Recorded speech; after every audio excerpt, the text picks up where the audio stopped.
Hi everyone, this is Sousanna Pogosyan and welcome to the Basement Tapes. I really am a curious cat, so this is where we're going to explore new ideas, talk about any issues, talk about life really, and where your faith takes you, whether you have faith or you don't have faith. I hope you come here with an open mind and you enjoy this episode. Hi everyone, this is Sousanna and I'm sitting here with Father Vazken, Movsesian. Do they usually give the last names when they announce priests? They usually do. I think just people know me as Father Vazken until they meet other ones, and then they have to identify me by last name. But if the Western Diocese had their own version of the Oscars, do they announce you with your first name and last name? Yeah, probably. And then there'd be the difficulty of who represents you up on stage, who's accepting the award for, Yeah. Again, this is Father Vazken Movsesian, and we're going to be having a conversation about, well, let me tell you, this is the first episode of the first season of our podcast, of my podcast. Anyways, I'm only doing this because I was forced. So I hope you learn something. I hope you laugh. I hope you truly enjoy the 20 minutes that we are producing for you. And I really hope that you come to this podcast with an open mind, an open perspective, and I hope it really inspires people to ask more questions, dig deeper in their faith, and to truly understand what the Armenian church and the Armenian faith and what life could really be if you attended Sunday service and received communion. But you don't have to. I mean, you should. I know I should. Anyways, Father Vazken, how are you today? I'm okay. I'm trying to process all of this. I think you make a very good point that it's up to people to kind of take it, and you're going to be giving some talk, and it's up to people to take it and move with it. Yeah, and I think the first question people are going to be thinking, what's Sousanna doing with Father Vazken on this podcast? It's so random. So let's talk about how we met. Was it random that we met? Nothing is random. Okay. Let's start from there. Okay, so I can't remember. How did we meet? I just can't believe that you don't remember. Okay, I remember. It was a very magical moment. You better remember the time, the date, it was a magical the location. moment. Yeah. So tell me, what was that magic like? When was it? No, I'll tell you what happened. Okay. So the fact that you don't remember baffles me, but we'll forget about that part right now. Be baffled. We'll talk about it after the podcast is over. Okay, tell me. 2017, my dog. I put my dog down after 12 years. I was 27. And all of a sudden, I felt the first wave of a really sad time in my life, a really sad period. It was very unexpected, highly unexpected. It's just a dog at the end of the day. I mean, he felt like a family member. Sure. And when I put my dog down and, whatever, there was this sense of that dog represented my childhood and my younger adolescent years. And that's gone. So what am I doing now? What am I doing with my life? I completed my undergrad. I'm at a job that I love. I'm surrounded by my friends and my family. I have everything going for me, but I'm just not happy. There's a void. And I've been attending church since I was 8 years old. Not because of my family, because my Black American friend from elementary asked me, what am I doing on Sunday? And I said, nothing. Her name was Dominique. She's like, you should come to church with me. I'm like, whatever. As long as I'm hanging out with you, it should be cool. So I went to this non-denominational church a few blocks up the street with my friend. Sunday morning, I remember the weather being really nice. I remember walking alone. And this is the 90s in Burbank. It's safe. You're fine. It's coming back to me. Now I remember. Okay, go, yeah. So we, that started my journey of faith. I ended up being in this Sunday school class with all my American Otar friends from elementary, which made me feel safe. There was no Armenians there. At the time, there wasn't a lot of Armenians in Burbank. There was actually probably 10, 15 kids in my whole class at Emerson Elementary. But if you went to, 10 minutes to the other side of Glendale, where we moved from, there was all Armenians. So I barely even spoke English. I didn't become fluent in English until like the 5th grade, but that's besides the point. Anyways, the journey started where I was 8 years old sitting in Sunday school, and they're talking about this man named Jesus and all these stories. I'm like, this is not real. What is this? And I'm not even asking my parents about it. I'm just going every Sunday and curiously like listening and understanding what this is on my own. So that kind of started my journey, and I kind of grew up in the Protestant non-denominational churches, and my faith grew. And then all of a sudden, your faith is not linear. It's like up and down and sideways, and it goes all around town. But it came to the point, 2017, where I really wanted to learn about the Armenian church. And the only reason, and I feel like I'm going on a long banter, so you got to come in here and ask me. No, I'm learning. This is nice, yeah. My dad found out that I was like attending a Protestant church, and he's like, "You're going to a Protestant church?" And I'm like, what does that mean? My mom's like, that means Protestant church. I was like, I don't know what these denominations mean. So I dig deeper, and I'm like, the only reason why I'm not attending an Armenian church is because when I walk in there, I don't understand anything. And a lot of the youth walk into the Armenian church and don't understand anything. But you speak Armenian. It's in classical Armenian. Ah, okay. Is it not? Yeah. You teach me. No, I just wanted to hear. This is your playground, not mine. I just want to hear from you. Okay. So yeah, and I asked my friend Jacqueline, hey, you're part of the Armenian church, but like you never talk about it. You're part of SEMA, but like people just know that you're involved, but you are never parading it around. And is there anyone that speaks English? Is there a priest that speaks English that can translate everything for me, because I'm genuinely interested? She's like, oh, Father Vazken, just here's his Facebook link, message him, ask him about if he has any She's like, I think he has a Bible study, but I'm not sure. You should ask. So I've added you on Facebook. Thank God you added. And I accepted. Thank God you added me back. Wow, You could have declined that. Yeah. I could have, yeah. But like, it's not random. Okay. Anyway, go ahead. It's not random, but people might think, what do we have to do with each other? Very random, yeah. But I wish there was a camera on so you guys could just also see our dynamic. But anyways, I attended your Bible study that you've been running for how long now? From just about 40 years, 39 years. What? Yeah. Every Monday night for 40 years. Well, yeah, every parish we've been in, we've been doing the Bible study. And That's so we wild. just continued when we moved down from San Jose down here, down to Pasadena, from Pasadena to Glendale, yeah. And now we're online. Now, yeah. Whoever's listening, you're interested, Monday night, yeah. You could join. The reason why I say it's wild is because I've been part of it for, I don't know, since 2017. Let's figure that out. That's 5 years. Okay, so you've been 1/8 of our existence. You've been there. And I didn't know it existed for that long. Well, we don't make publicity about it. Every day's for its own sake. So I messaged their Vazken, and he's like, hey, you should come. I do have an English Bible study. This is the address. And I show up, and I go up to him. I'm like, hey, hi, I'm Sousanna. Nice to meet you. I messaged you on Facebook. And he's like, okay. And I'm like, yeah, thanks for responding. He's like, yeah, of course. You're welcome. Like, welcome. And I was just like, okay, I guess this is cool. I'll come back next Monday.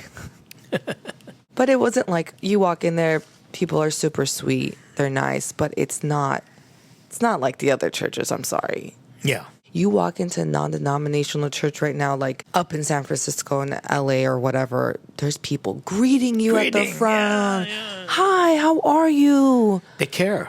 They make you feel like you just have arrived. Yeah. You are important. Yeah. That's interesting. No one is doing that here. No, they don't do that in Armenian Bible studies or in churches. No, right? Yeah. not even in Armenia. Not the Eastern Diocese, not the Western Diocese. It's like you come here. It's not about you.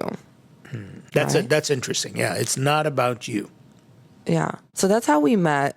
And speaking of going to church not being about you, I want to dig a bit deeper about the Armenian faith. So in your definition, what does the Armenian church define what the Armenian faith should be and whatnot?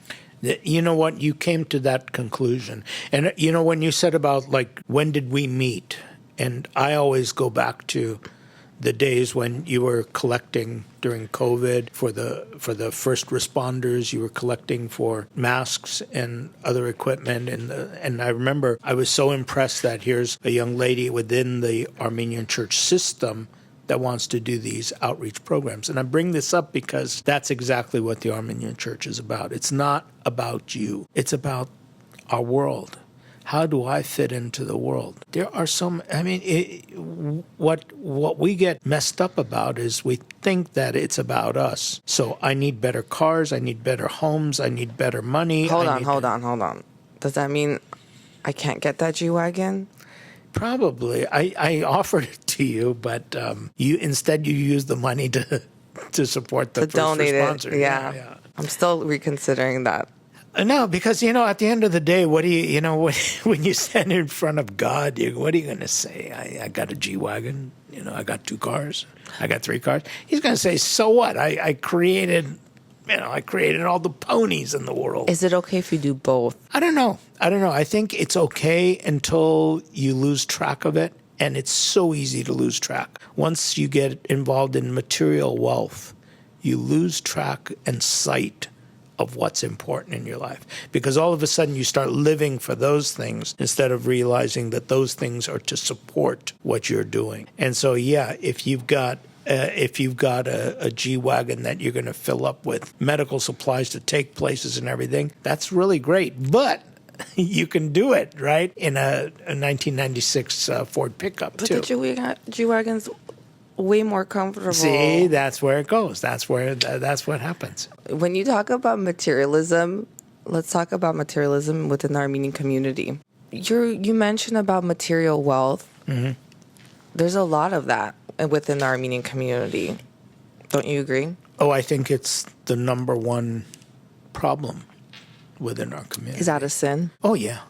The number one sin of the Armenian people is material wealth. Well, it has skewed our attention away from what is important. Right now, we are facing an existential threat, in other words, to our existence as Armenians. And the extent that we go to is we end up protesting, and people say, okay, we have to write letters, and we all do that. Why? Because it's within our comfort zone. We're not going to give up the wealth that we have, and we need to start giving up some of that wealth. What do you mean? What type of wealth are we talking about when you say we're not giving up the wealth that we have? Well, here, look at it this way. When you look at what's going on in Armenia, and when you go, even let's forget about Armenia. Look what's going on with the earthquake in Turkey. And Syria, right? You got this incredible event that takes place. It happened a few years ago in Armenia, 30 years ago in Armenia. Who were the first responders? It was the Turks who came over the border, and they were the ones who helped out. There was a story because that night I was running the only internet connection, and there was Turks that were coming in from Gars that were helping, not because they were Turks. They were helping because there was human tragedy. Was this part of the government, or was it the people? The people. Governments are going to mess you up. Forget about governments. So because of that earthquake, there's a video recently that has been resurfaced because of this Turkey and Syria earthquake. I don't know if you've seen it, but it's from the 1988 earthquake, and there's an Armenian woman in Armenia complaining how the Azeri Turks sent over aid in boxes that were labeled saying, "Congratulations." Yeah, I heard that Mocking. too. Yeah, I heard that too. There's a video. And you know what happened a few weeks ago from the Armenians. They didn't send anything over, but you saw the banter that was going on the internet, But the banter on the internet will always be there. It will always be there. But here, you asked me specifically, the wealth. Think about this, that when something like this happens, you're not talking about a city block going down. If today the city block you live on, anybody lives on, it was leveled, what are we talking about? We're talking about hundreds of millions of dollars, when you take into account all of the property damage, all of the material wealth that goes away. And then we've got countries about material wealth within the Armenian. Think about this. For the last several years, we have these telethons that go on. Thanksgiving. And we're Day, raising, Mark Garagos raising multi-millions. Right. And how much are we talking about? The best telethon. Between 10 to 20 million. Right. Minimum. Okay. From what I remember. I don't watch them. Let's push it a little bit. I only care about the number near the end. I'm going to tell you a number that never happened, 50 million, okay? Let's assume that they each raised 50 million. What is that when you're talking about a country? What is 50 million? Right now, you can, in your head, you can spend 50 million. You know that what that house costs. You know what that apartment building costs. You know what these structures are costing. 50 million's nothing. But what we do is we take pride in it because we aren't willing to give everything that we've got for people that are basically on that front line.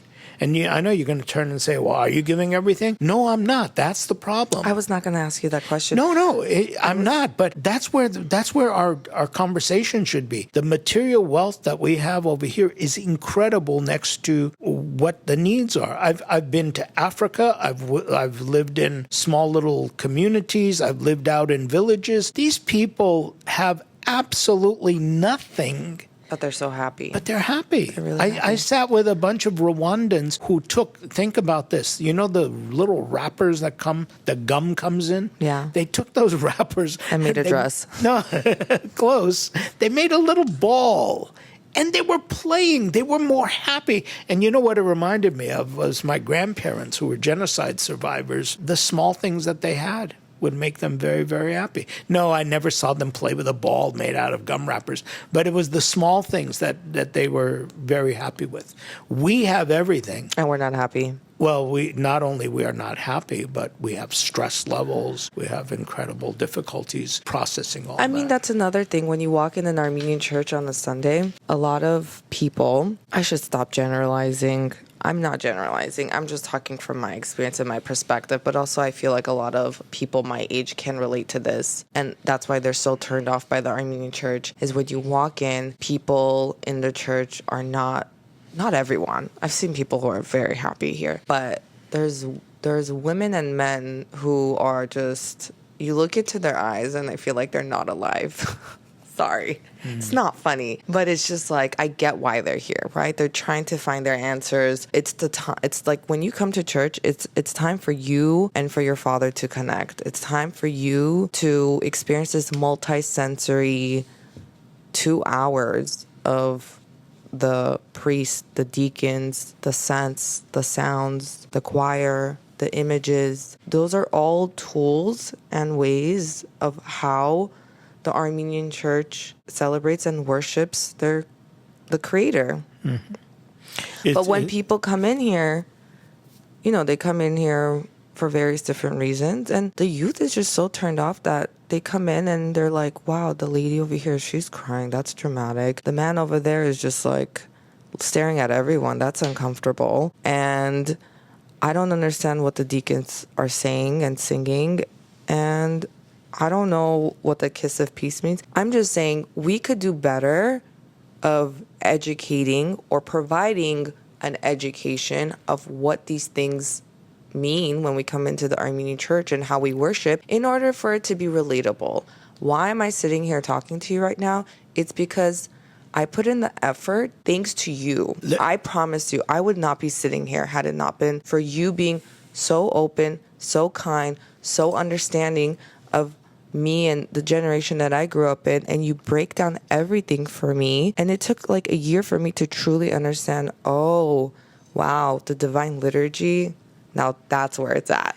Thank you. I appreciate what you're saying, but I'm going to tell you one more thing that I wish I could say, yeah, I'm so unique and everything, but there are so many priests out there that really want to do this. But they don't speak English. Okay, but you have opened up. You have given me an opportunity to talk to you, and there's so many others that can't. But let me go back to the people inside the church. Think about what you said. What brought you that first step was your dog died, right? It was a tragedy. It was something that was emotionally upsetting to you. The dog dying represented it's a time to change and to level up. What are we doing in life? That was for you. And these people that are in church, I don't know why they're here. I could see the pain in some people. I could see some joy in people too, This is just this month, last month, exactly a month ago, I married a couple.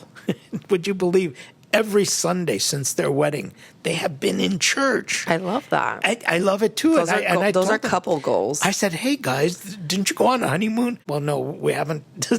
We haven't gone yet, but we're here. I mean, how beautiful is that? It means something more than just the service. They got something out of this, right? But say their honeymoon is in Italy, Venice. There's an Armenian church there. They could attend cool? Sunday Divine Liturgy. And that's what the beauty, also another beautiful thing about the Armenian church that people don't know or don't realize. When I say people, I mean the younger folks who want to go to church, but they're just intimidated or they don't have the comfort level to come because it can feel intimidating. And I say that from my experience. But again, I think it's relatable because I hear other people agreeing. But you could be anywhere around the world. You could be in India. You could be, do we have a church in Japan? Or is that like a hoax? I know Surpazan's going there like next week or something. I don't know for what, but any Armenian church, we have multiple locations internationally. And if you are on vacation and that Sunday is right around the corner and you're like, wow, I wish I was in Glendale at St. Peter's. It's like, no, there's one right there in Moscow. Right there. Yeah. Right there. Yeah, after you're done eating your borscht. I mean, no, you shouldn't be eating prior to your. But the beauty of it is after you eat your borscht or after or before, you can go into that church and it's the same exact service. Yeah. As that you're going to get in Burbank, as you're going to get in Holy Etchmiadzin. Wherever you go, it's the same. It's the best. And that brings you back down to home. So you then realize, hey, it's not about me. There is a big community. There is something bigger than me at play. You just got to go get it. You got to go after it. You have to put in effort, It's effort. You're not going to walk in, get your 30-minute fast food sermon, which I enjoy those sermons too, but it's not the same. Well, Sousanna, you bring up something that this generation has not heard. And that was, from my generation, what really turned me on. We had a president, and he was young. And he said this in his inaugural address. He says, don't ask what this country can do for you. Ask what you can do for the country. John F. Kennedy? Yes. And he made, after that, the Peace Corps was established. We realized that my life is only going to have meaning when I could live it for the sake of everybody else. He was Catholic, right? Yes, Roman Catholic. Was he the only Catholic president we've had? I think Biden is Catholic now. Yes. I don't think Biden remembers that he's Catholic. Okay. I'm not going to get into the politics. I'm just telling you that that's what we can make that connection with something that inspired me. And I think many people in my generation, life has to be more. Whether it's a country or others, it's not about me. No, it's not about you. Look, I was 22 at Coachella, and it was, have you heard of Coachella? Is that close to Burning Man? Yes, I have. No, yes. Burning Man is Burning Man's a little too extreme. I could only do Burning Man for one day, and I still haven't done it. Well, I've done it for 3, so if you've... You've been to Burning Man? Man, I was at Woodstock. What do you want me to tell you? No, honestly, jokes aside, have you been to Woodstock? Listen, did you go? Listen. Were you alive back then? Oh, thank you. You are so kind. And yes, I'm. Was that the 60s or the 70s? Woodstock was 1969. Were you there? At Woodstock, no. Was it wild? It was wild. Really? Yeah. I was on the farm that's just outside. Like if you take that road that goes into Woodstock, I was like hanging out at that cafe on the side. Did you ever come across Janis Joplin? Oh, many times and many times. What was her coffee order? I want to know. No, I don't know her coffee order. I could tell you what her albums were like. That's how I met her. Talent. Yeah. Oh, I love music. Anyways, I need to find a good intro song. Piece of My Heart. By? Janis Joplin. Wow. I'm not really good with titles, but But back to Coachella. So, okay, yeah, clearly you know what Coachella is. My first Coachella, Yes, I know what Coachella is. forget about my first Coachella. Anyway, so like by my fifth Coachella, I was like, it's 3 days. It's Friday, Saturday, Sunday. Yeah, it's a lot. I wouldn't be able to do that now, but in my earlier days, when Sunday would roll through, and I was in Palm Springs at Coachella. I'm like, okay, guys, I'm gonna go to church. They're like, what? I'm like, they're like, what church? I'm like, there's an Armenian church here. I really want to go tomorrow morning. They're like, okay, you do that, but I would never wake up on time. I think that's where we're. That's balance right there. Well, that's what I admire. Yeah, for me. I mean, I was no different. I want to tell you, when I brought up the whole thing about Woodstock and everything, no, I wasn't there, but it was a very big part of my life to live in this kind of.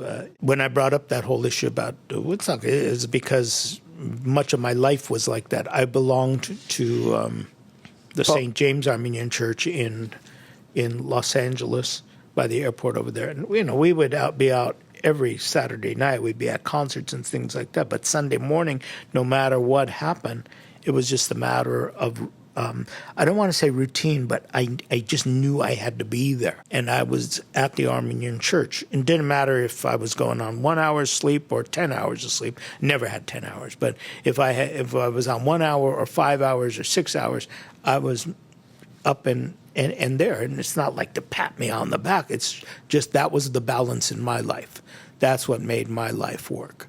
And so that's all I can talk about, is that in my life, that's where I found the balance, that the Armenian church was this one grounding that I had against everything else that the world was giving me. I love that. And yeah, and when I met you, and all of a sudden this beautiful world was exposed to me, which was always there for me. I was baptized in this church. And my dad asked me, why are you not going to the Armenian church? And I was like, when did you ever take me to church? Or when did mom ever take me to church? So it's kind of been my own journey. And the more I learn about it, the more I dig deeper about my faith and just the church and what it provides. It's so nice.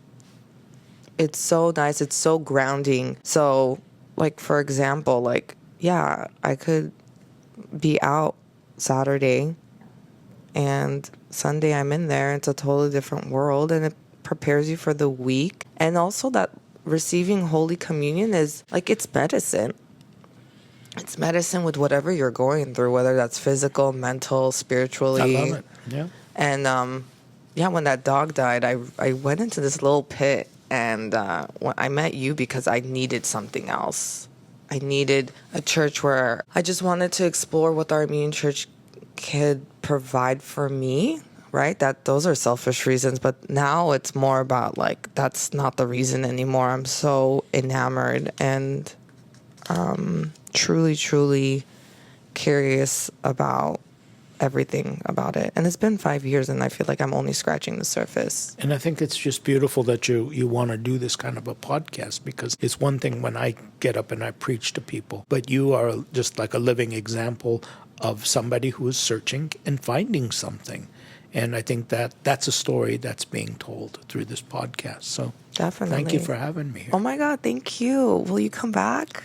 Yeah, I will. I mean, I'll call your agent. Okay. Book you for another session. No agent with me. Just let me know what you want on your rider. If there's M&Ms that you need, or Starbucks coffee without creamer. M&M sounds great. But You're telling me I'm a diva. All right. Before I got here, it's like, where is my coffee and where are you? Oh, get out of here. Whatever. Where are you? Whatever. I thank you. Thank you so much. Thank you. Yeah. Yeah, I think that's where we would cut, and we'd have some music.